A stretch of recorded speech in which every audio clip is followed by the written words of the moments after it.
আচ্ছা, একবার ভাবুন তো, যদি এমন হতো যে জীবনের সবচেয়ে সেরা ২৫টা বছর, মানে একদম নিখুঁত সুখ আর নির্ভেজাল আনন্দের জন্য নিজের বাকি জীবনটাকে বাজি ধরতে হতো। আজ আমরা ঠিক এমনই এক মানুষের গল্প বলবো, আর দেখব তার সেই অবিশ্বাস্য চুক্তির আদ্যৌপান্ত। গল্পের শুরুটা কিন্তু এই লাইনগুলো দিয়েই করা যায়। মানে আমাদের বেশিরভাগের জীবনই তো অনেকটাই এরকমই, তাই না? একটা বাঁধা রেল লাইন, একই রুটিন, একই পথ, সামনে পেছনে করতে করতে এগিয়ে চলা, যেন এক অন্তহীন চক্র। কিন্তু ভাবুন তো, যদি কেউ এই রেললাইন থেকে নেমে যাওয়ার সাহস দেখাতো। আমাদের গল্পের নায়ক টমাস উইলসন ঠিক এই কাজটাই করেছিলেন। তিনি এই অসাধ্য সাধন করার দুঃসাহস দেখিয়েছিলেন। তো চলুন শুরু করা যাক টমাস উইলসনের গল্প আর তার সেই যুগান্তকারী সিদ্ধান্তের কথা। বাইরে থেকে দেখলে কিন্তু তাকে একদমই সাদামাটা মনে হবে, আর 10টা ব্যাংক ম্যানেজারের মতোই নিয়মমাফিক জীবনে অভ্যস্ত। দেখতে তো ছিলেন একদম সাধারণ, মানে একটা ইন্স্যুরেন্স কোম্পানির শাখা অফিসের ম্যানেজারের মতো। পরিপাটি চেহারা, ঝরঝরে পোশাক, কিন্তু এই সাধারণ চেহারার আড়ালেই যে কি অসাধারণ, প্রায় অবিশ্বাস্য একটা পরিকল্পনা লুকিয়েছিল, তা কেউ ভাবতেও পারেনি। তার স্বপ্নটা ছিল সবার থেকে একদম আলাদা। সব কিছু বদলে গেল একটা ছুটিতে, ইতালির কাপ্রি দ্বীপে গিয়ে। সেখানকার সেই অপার সৌন্দর্য দেখে তার ভেতরে যেন একটা ধাক্কা লাগল। তিনি বুঝতে পারলেন, জীবন মানে তো শুধু রোজ অফিসে যাওয়া আসা আর অবসরের দিন গোনা নয়, জীবন আসলে এর চেয়ে অনেক বড় কিছু। আর সেই উপলব্ধি থেকেই জন্ম নিল তার সেই বিখ্যাত ২৫ বছরের চুক্তিটা। চলুন এবার আমরা উইলসনের সেই নিখুঁত চুলচেরা হিসাবের পরিকল্পনাটা একটু দেখি, যেটা দিয়ে তিনি তার স্বপ্নের জীবনকে সত্যি করতে চেয়েছিলেন। পার্থক্যটা একবার দেখুন। একদিকে লন্ডনের সেই ধূসর একঘেয়ে ব্যাংক ম্যানেজারের জীবন, অন্যদিকে কাপ্রি দ্বীপের অবসর সৌন্দর্য আর সুখের হাতছানি।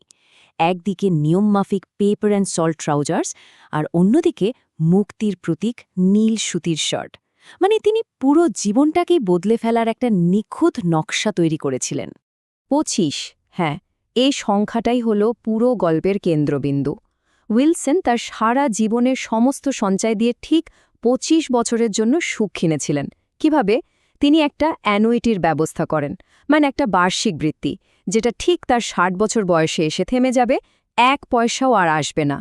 উইলসন নিজেই বলেছিলেন, ২৫ বছরের সুখের জন্য বেশ বড়সড় একটা মূল্য দেওয়াই যায়। তার সিদ্ধান্তের পেছনের পুরো দর্শনটাই কিন্তু এই একটা লাইনে লুকিয়ে আছে। তার কাছে একটা লম্বা কিন্তু নিরানন্দ অনিশ্চিত জীবনের চেয়ে নিশ্চিত ২৫ বছরের নিখাদ আনন্দ অনেক বেশি দামি ছিল। তো পরিকল্পনা তো হলো, কিন্তু বাস্তবে তার জীবনটা কেমন ছিল? কাপ্রিতে তার সেই অবসরের জীবনটা কেমন কাটছিল? এক কথায় বললে, একদম সরল, শান্ত আর নিস্তরঙ্গ, ঠিক যেমনটা তিনি স্বপ্ন দেখেছিলেন। তার দিনগুলো কাটত খুব সাধারণ কিছু কাজের মধ্যে দিয়ে।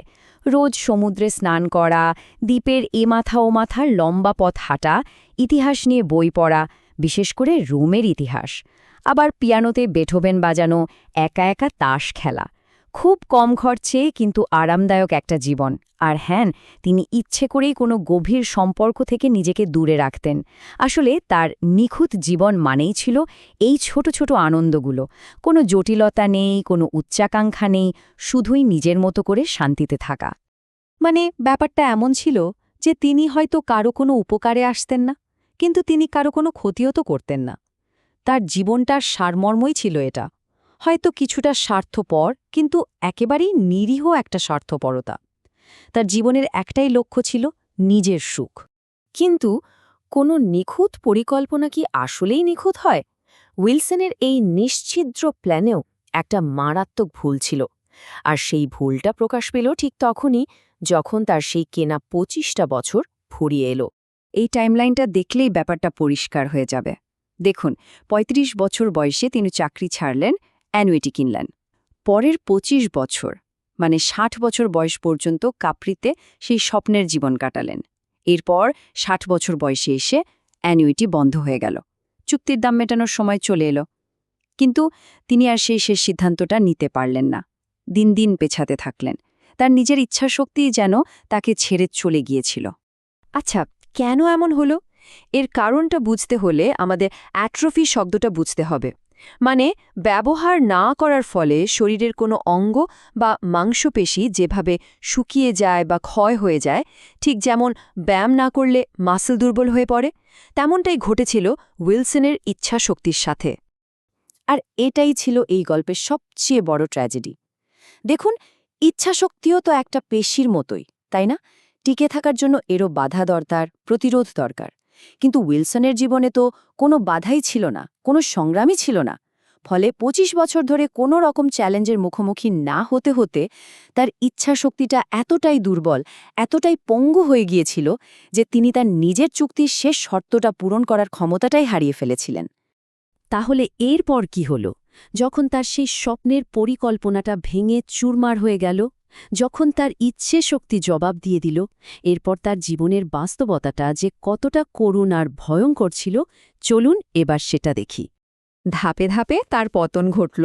প্রথমে অ্যানুইটি বন্ধ হয়ে যাওয়ায় তিনি স্থানীয়দের কাছ থেকে টাকা ধার করতে শুরু করলেন, ঋণে ডুবে গেলেন। এরপর হতাশায় কাঠকয়লার আগুন জ্বেলে আত্মহত্যার চেষ্টা করলেন, কিন্তু সেটাও ব্যর্থ হল। তিনি বেঁচে গেলেন, কিন্তু তার মানসিক ভারসাম্য আর ঠিক রইল না।